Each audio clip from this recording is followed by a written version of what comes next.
look, we've got a break here. Is there a, you know, one of the agonies here is half of this audience does not believe that they're racist. Oh, wait, well, I am not more than half. let me ask this. You can't fix it if you don't know you have it. But wait a minute, I want to ask, How do you explain what's going on here in this country? I want to say then, who is? That's like going to Germany. I went to Germany in 1957. And I wanted to live with German people and ask them, did they understand what they were doing? Yeah. You know, taking their neighbors away and burning them up. Did they understand what was happening? Yeah. Everybody that I talked to knew what was going on. They did nothing. But if you go and say, well, now, who believed what Hitler was saying? Nobody. Everybody says no. You see, every single person says, no, so I didn't have anything to do with it. People who are saying they're not racist, you're accusing them of not doing it. No, I'm not accusing. What I would do is if you have to take a break, is give my definition. You see, give my definition of what I say that racism is. A functional definition of racism, white supremacy, which you identify with white supremacy, is therefore, for all practical purpose, as follows. The behavioral syndrome of individual and collective color inferiority and numerical inadequacy, which includes patterns of thought, speech, and action as seen in members of the white organization or race. And we'll be back in just a moment.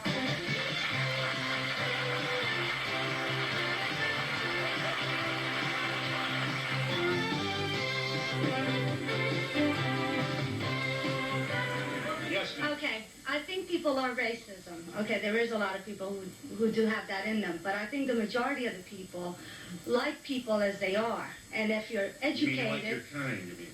No. All kinds of people. It doesn't have to be your kind, because I can look at a person... any of it? This thing we call racism? No, because I live in Colonia, and we have a whole development of black people, okay? And, well, wait, no, I went to school with them, okay? And I learned to deal with them. I think that if you learn to... Yeah. Well, we mixed as a group. In other words, we weren't different. We weren't treated different. We weren't treated different, so we were all one kind of person. Hold your thought. You hang on a minute. Go ahead. What's the matter? What?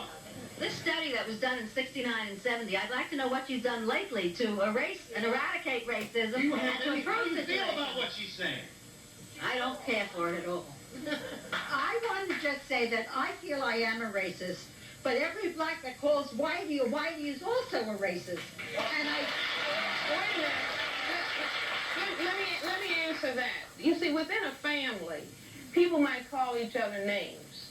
But when we come to the white people on the planet, the majority having organized themselves for white genetic survival, then when a white person can determine what is going to happen to a person of color, that is a difference, because then we're talking about a system of power that can say you can or you can't, or if I want to go back to Germany, because people do a lot of talking about the Holocaust, when the Semites were told, put on this yellow star because you're not white, and you can't go to the university, and you have to live in the ghetto, and you are going to be removed from your homes. That is power. It's not just a question of somebody saying, I don't like John, I don't like Betty. When you have the power to make it impossible for people to live a constructive existence, then that's the difference. But what we're trying to figure out is why we want that power to do that to another person in the first place. And you're saying white people do it to people of color because they feel, I think it's a matter of economics more than anything else. Well, and if you're a fair person, you're a fair person. And if this, I don't care who is my neighbor. If they can afford to be my neighbor, if they are the same economic ability that our family have, then they're fine. They're welcome to be my neighbor. We'll be back. I'll give you a chance in just a moment.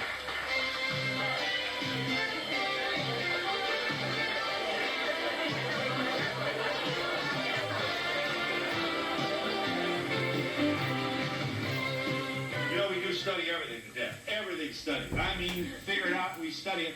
Except racism, either... Whatever scholarship there may be about it, we seem to be running away from.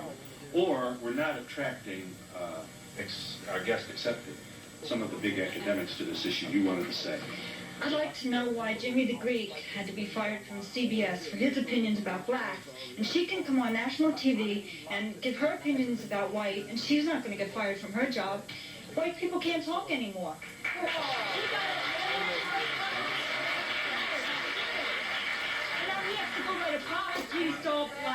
Well, I was just going to, I don't think that you can equate what I'm saying to what he said. I mean, you might, and I'm not, let me say this, that I'm not surprised that, you know, what I'm saying might upset people. Now, if you just look, all of the studies that people who say they're white do on black people, the black system, studying the black status, studying this, saying this about blacks, and saying, I mean, the literature is just packed. But from a behavioral standpoint, I do not think We have to have an explanation. See, that the crest theory, that's one person's idea. I challenge everybody in the audience to write about white supremacy behavior. What is your idea about it? Put your idea out there so that you can explain this very considerable behavior on the planet. I'm not sure you're going to get the majority of the white community to agree that the majority of the white community is engaging in it. But wait a minute, let me say this. See, I'm not here complaining about what people who classify themselves as white. I made an analysis. I said that basically I see that people who classify themselves are trying to survive genetically. And I am not saying you cannot do that. But I am going to say what it is, and I really advocate that non-white people on the planet stop expecting for white people to commit genetic suicide. Doctor, are you aware that within your own culture you also have racism? In other words, my neighbors moved away from the blacks who were moving in next door to us, and so they wanted to move away in order to give their children a better education. I'm talking about Jersey City, where I am coming And what's from. your point? And my point is that you also have racism within your own culture. What are you saying is the racism? In other words, blacks do not want to live among blacks. They have their own social order. In other words, if my doctor next door to me is black and he prefers not to live among the culture that's moving in to my neighborhood, this happened. I'm evidence of it. Happened many years ago. Well, are you saying that let's say if you address people of Irish descent, if they move because they have a higher income, are you saying they're conducting racism against their own people? I think that you're clouding the issue. I think that you're clouding the issue about black and white. Over here, please. I want to give you more time, and someday I'll be a czar, and I'll have all the time I want. Yeah. Yes, I do believe that there is a such thing as racism among black people, but I believe it's in response to white racism. As opposed to, black people just want to go out and get white folks. If you jump on my bones enough, I'm sooner or later going to call you names, or my kids are going to call you. It's self-preservation. Yes.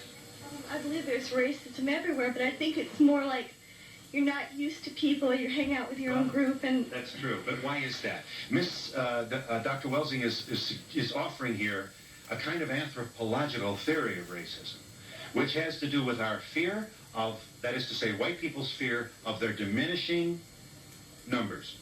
We're afraid we'll become extinct. She goes one step further to say that intermarriage scares us because it takes our whiteness away.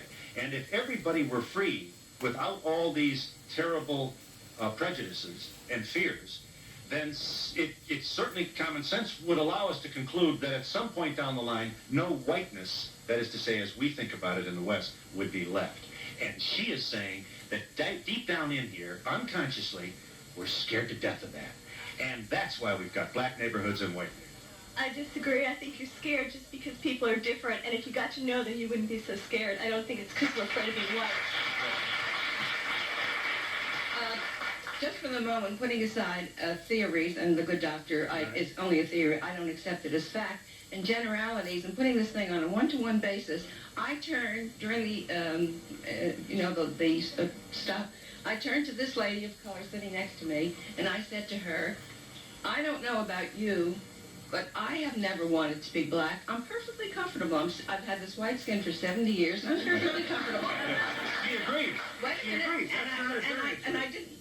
I wouldn't know how to do it differently. And this lady said she felt the same way about the color of her skin. So, I've never wanted to be white because I've always been happy. But you haven't denied her thesis. She is saying that you don't want to be black. She knows that. And she's saying